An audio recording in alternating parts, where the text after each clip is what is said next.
야, 이거 정말 난리 났습니다. 혈당 스파이크라는 놈이 지금 우리를 박살내고 있어요. 여러분이 매일 먹는 그 밥 한 끼, 그 라면 한 그릇, 치킨 한 마리가 여러분의 몸을 서서히 초토화시키고 있다는 걸 아십니까? 자, 오늘 영상에서 제가 완전히 알려드리겠습니다. 의료계와 제약회사가 절대 알려주지 않는 혈당 스파이크의 진짜 위험성과 이걸 완전히 박살낼 수 있는 실전 방법들을 말이죠. 사실상 당뇨병과 각종 성인병으로 가는 지름길이 바로 이 혈당 스파이크인데 대부분의 사람들이 이걸 모르고 있습니다. 결국 이거 모르면 평생 약에 의존하며 살게 됩니다. 대부분의 의사 선생님들이 뭐라고 합니까? 혈당 스파이크는 정식 의학 용어가 아니다. 그냥 식후 혈당 상승일 뿐이다. 이런 소리를 하고 있습니다. 하지만 제가 늘 말씀드리지만 보이는 게 전부가 아닙니다. 알다시피 의료계는 치료에는 관심이 있지만 예방에는 별로 관심이 없어요. 왜일까요? 예방하면 돈이 안 되거든요. 하지만 치료는 평생 돈이 되죠. 그래서 이런 혈당 스파이크 같은 초기 신호들을 대수롭지 않게 취급하는 거예요. 근데 스파이크라는 단어 자체가 뭘 의미합니까? 날카롭게 치솟는다는 뜻이에요. 이게 바로 핵심입니다. 여러분의 혈당이 하루에도 수십 번씩 스파이크처럼 치솟고 있다는 거죠. 이게 정상일까요? 절대 아닙니다. 혈당은 원래 완만하게 오르내려야 해요. 그런데 현대인들의 식습관 때문에 이게 롤러코스터처럼 급격하게 오르내리고 있는 거예요. 이게 계속되면 어떻게 될까요? 당뇨병, 심혈관 질환, 뇌혈관 질환으로 직행하는 겁니다. 의사 선생님들이 혈당 관리에 대해 뭐라고 합니까? 단 음식 줄이고 운동 좀 하세요. 이런 뻔한 얘기만 하시죠. 하지만 이게 과연 효과가 있을까요? 보세요. 여러분 주변에 당뇨병 환자들 많잖아요. 이 사람들이 의사 말 안 들어서 당뇨병 걸린 겁니까? 아니에요. 의사들이 주는 조언이 너무 뻔하고 실용적이지 않기 때문입니다. 운동 좀 하세요. 라고 하면 사람들이 뭘 생각합니까? 헬스장 가서 1시간씩 운동해야 된다고 생각합니다. 근데 그게 현실적인가요? 직장인들이 매일 헬스장 갈 시간이 어디 있어요? 이게 바로 기존 의료계의 한계예요. 이론적으로 맞지만 실제 현실에서는 적용하기 어려운 조언만 주는 거죠. 그래서 사람들이 포기하게 되고 결국 약물 치료로 가게 되는 거예요. 자, 이제 진짜 무서운 얘기를 해봅시다. 혈당 스파이크가 잦은 사람들은 이미 당뇨병 전 단계일 가능성이 높아요. 공복 혈당 100에서 125에 당화혈색소 5.8% 이상인 상태 말이죠. 이게 뭘 의미하냐면 이미 여러분의 몸이 경고 신호를 보내고 있다는 것입니다. 야, 이제 진짜 위험해. 뭔가 조치를 취해야 해. 라고 말이죠. 근데 대부분의 사람들이 이 단계에서 뭘 합니까? 아직 당뇨병은 아니니까 괜찮겠지 하면서 방치해요. 이게 바로 가장 큰 실수예요. 이 시기가 바로 골든 타임이거든요. 만약 이 시기를 놓치면 어떻게 될까요? 평생 약 먹고 관리해야 하는 당뇨병으로 직행합니다. 그리고 당뇨병은 단순히 혈당만의 문제가 아니에요. 심장병, 뇌졸중, 신장병 등 모든 주요 질병의 기저질환이 바로 당뇨병이거든요. 알다시피 당뇨병 환자들의 의료비가 얼마나 됩니까? 평생에 걸쳐 수천만 원씩 들어가게 돼요. 이게 다 예방 가능한 질병인데도 말이죠. 자, 이제 진짜 솔루션을 말씀드리겠습니다.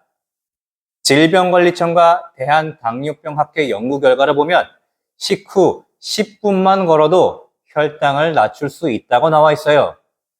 고작 10분만 걸어서 뭐가 달라지겠어? 라고 생각하시죠?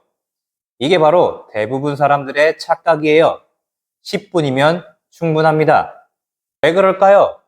운동이 혈당에 미치는 효과를 보세요. 첫째, 평상시 인슐린 농도와 식후 인슐린 농도를 낮춰요. 둘째, 인슐린이 췌장에서 적절하게 분비되고 활성화되도록 여건을 조성해요. 셋째, 2형 당뇨병의 당화 혈색소를 낮추는 효과가 있어요. 넷째, 혈액과 혈관 속의 지방 수치를 조절하는 역할을 해요. 이게 뭘 의미하냐면 10분 걷기가 단순히 칼로리를 소모하는 게 아니라 여러분의 대사 시스템 전체를 리셋시킨다는 겁니다. 마치 컴퓨터를 재부팅하는 것처럼 말이죠. 자, 여기서 핵심은 타이밍입니다. 언제 운동을 해야 할까요? 식후 30분에서 1시간 사이가 골든타임이에요. 이 시간에 음식이 소화되어 혈당이 서서히 오르기 시작하거든요. 근데 개인차가 있어요. 어떤 사람들은 식후 15분 정도에서 혈당 상승이 시작돼요. 그래서 제가 권하는 건 식후 바로 적어도 15분 이내에는 몸을 움직이기 시작하라는 겁니다.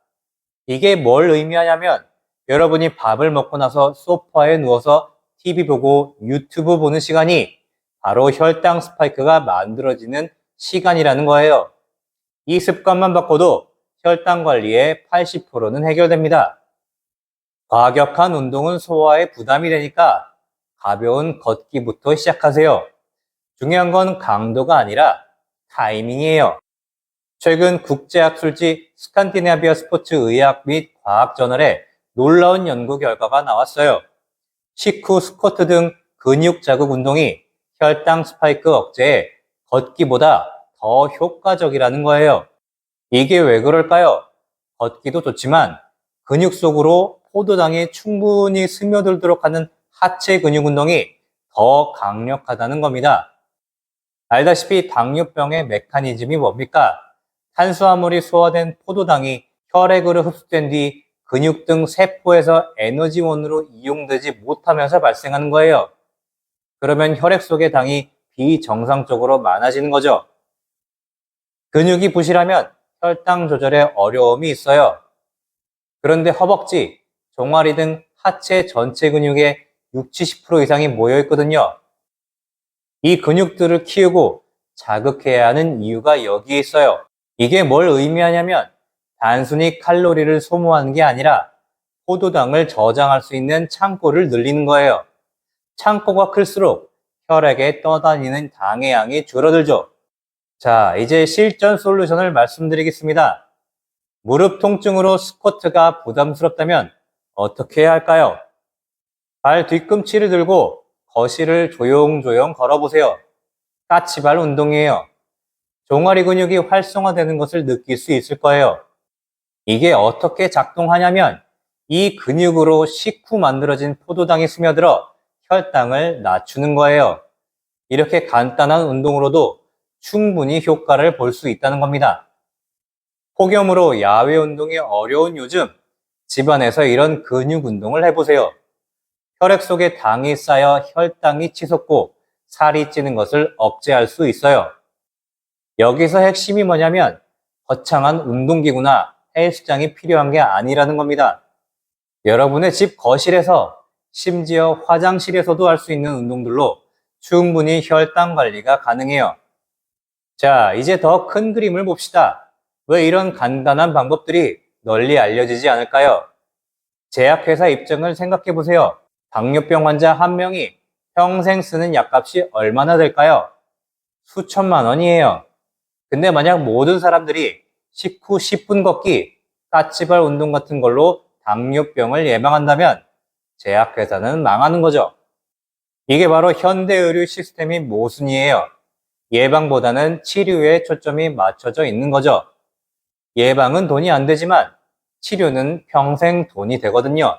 그래서 이런 간단하고 효과적인 방법들이 주류 의료계에서는 별로 주목받지 못하는 거예요. 복잡하고 비싼 치료법이 더 각광받죠. 하지만 진실은 이거예요. 가장 강력한 치료법은 바로 예방이고 가장 효과적인 예방법은 바로 이런 간단한 생활습관 변화라는 겁니다. 자, 이제 결론입니다. 지금 여러분 앞에는 두 개의 길이 있어요. 첫 번째 길은 지금까지 하던 대로 사는 거예요. 밥 먹고 소파에 누워서 TV 보고 달달한 음료수 마시고 운동은 나중에 하겠다고 미루는 거죠. 이 길의 끝에는 뭐가 있을까요? 당뇨병, 심혈관 질환, 그리고 평생 약물의 의존이 기다리고 있어요. 두 번째 길은 지금 당장 행동하는 거예요. 식후 10분 걷기, 까치발 운동, 타이밍에 맞춘 근육 자극, 이런 간단한 변화들로 혈당 스파이크를 박살내는 거죠. 이 길의 끝에는 뭐가 있을까요? 건강한 노년, 약물 없는 삶, 그리고 진짜 자유가 기다리고 있습니다. 앞으로 진짜 건강 정보를 제작하는 유튜버가 되겠습니다. 구독과 좋아요를 부탁드립니다. 국민손주였습니다.